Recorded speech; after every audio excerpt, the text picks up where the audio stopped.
whole entire horror has just sort of compounded madness upon madness. We see how Prevent, he was recommended to 3 times and they kind of turned it down because he didn't fit into an easy box of somebody who's obviously disturbed. Now, this week, we see this head teacher giving this testimony and you're just kind of like, it's maddening, right? Yeah, it's totally maddening, but just not unexpected at all. This is where we are. This is what we've created. Probably each and every one of us has contributed to this, but also unions, the culture within schools, the culture within education as a whole.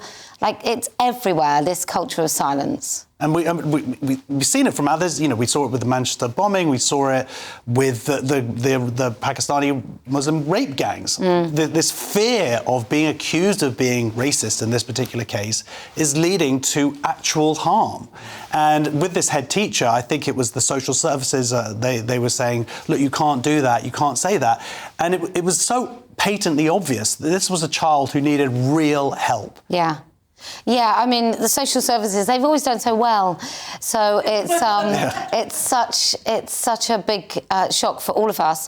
Social services, let's remember, were the ones that told girls that didn't support girls. I think a social worker went to one of the grooming gang victims' weddings when she had to marry a rapist.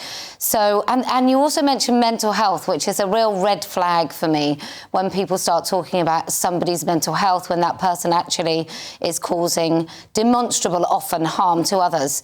Like, do we have to talk about mental health? Can we not talk about real-world harm, what is happening? But again, it's both a culture of fear, but I do think that head teacher should have written Sinister and stuck with it, because if she knew that, then I'm imagining that she's got a lot of experience with children. She wouldn't use that word without really meaning it. And I think she should have put her foot down. And I think that's probably what you would have done and I would have done in that situation. That word would not have been erased. Well, maybe, but then you see it, anything in retrospect is to look at it. But she says that, meeting him, it was, she said, why? Because he went to this school because it was a specialist school anyway. And she talked to him like, why did you take a knife in? He said, to use it. I mean, you could not have got more red flags. And again, it's the tragedy just being so avoidable. Yeah. I'm sure that she wishes that she did. But how are we going to get to a point as a society where we can actually really start speaking truth? That when a child comes along of any ethnicity but is obviously disturbed, that you can just call it out. Using the internet without a VPN, a virtual private network, is a bit like taking to the road without car insurance. All it takes is one unlucky moment to cost you a lot of cash. This video's sponsor is Private Internet Access. They are the VPN to help keep you safe. Click the link in the description below to find out why over 30 million people have downloaded PIA to protect themselves online. A virtual private network is an app that hides your IP address and helps keep your data private. When you're browsing the internet at home, you give up a large amount of data to businesses, to shops, and indeed to social media giants too. Hackers have the ability to steal your personal data with ease, including sensitive information such as passwords, keystrokes, and even your personal photos. Private Internet Access helps protect your personal data by encrypting your internet connection to keep your data out of the hands of cybercriminals. And it's not just hackers either to be concerned about. Information can be censored too. When Canada passed their C-18 bill, social media giants decided to ban news content on their platforms. But PIA can protect your ability to consume the news and content you love. Private Internet Access is available for Windows users, Mac OS, Android, Linux, iOS, and you can use one PIA subscription to protect an unlimited amount of devices. And we've got a huge GB News discount for you too.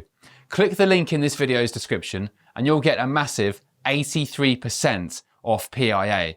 That's under £2 a month, the price of a coffee, and you'll get an extra 4 months completely free on top. Also, there's a 30-day money-back guarantee too. Visit piavpn.com/GB News to start protecting yourself digitally today. Well, without wanting to be too facetious, the way you speak the truth is open your mouth and let the words come out. Like, it's not that difficult. It is difficult if you want everyone to like you. That's quite difficult to speak the truth. It's difficult if you want everyone to think that you're the most lovely, kind, accepting person in the world. It's quite difficult then. But if actually the truth is your ultimate goal and the truth is the most important thing to you, it's not really that difficult. In fact, for many of us who do speak the truth, to our cost, I think that we can't not speak the things that need to be said. I can't not say that is a man when it's clearly a man pretending to be a woman. There's nothing about that I can say it's not, that is a woman.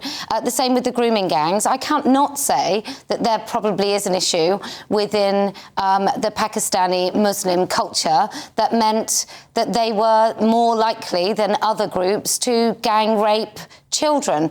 You've got to be able to say these things. And if we don't say them, it makes it harder for the next person and the next conversation and the next conversation. So how do we do it? We just do it. Yeah. Well, this is it. You say we just do it, and as you have done it, I like to think that I speak up about these things as well. But we have had, like we said, the Manchester bombing. You think that would be a moment that they said they were afraid of approaching these men because they were afraid of being accused of being racist, and children were blown up. You would think that would be the point where we as a society go, you know what, we've just got to get over being impolite, and we actually have to start caring more about, in this case, children's lives than this fear of being attacked as being racist. Yeah. And yet we never seem to learn that lesson. Well, I think if you look at something like the police, just to use a very specific example, police at certain sort of stages, they're thinking, ooh, pension. I'm 45. In a few years' time, I can retire and I'm going to be on this pension. If I get to the next sort of career bit, I'll be on this pension. So I'm not going to talk about the things that I need to. I'm not going to raise those particular issues. I'm just going to keep the peace. Well, I think that should be detrimental for your career in the police. Likewise, this particular teacher, I think it should be detrimental if you don't actually take risk to protect children. Ultimately, what that boy did in the end is he killed some little girls, and there were teachers that knew that he had the capacity to do absolute evil. And so I think we just have to celebrate people maybe when they do come out and speak the truth, rather than all turn a blind eye and ostracise those people as if they've done something wrong.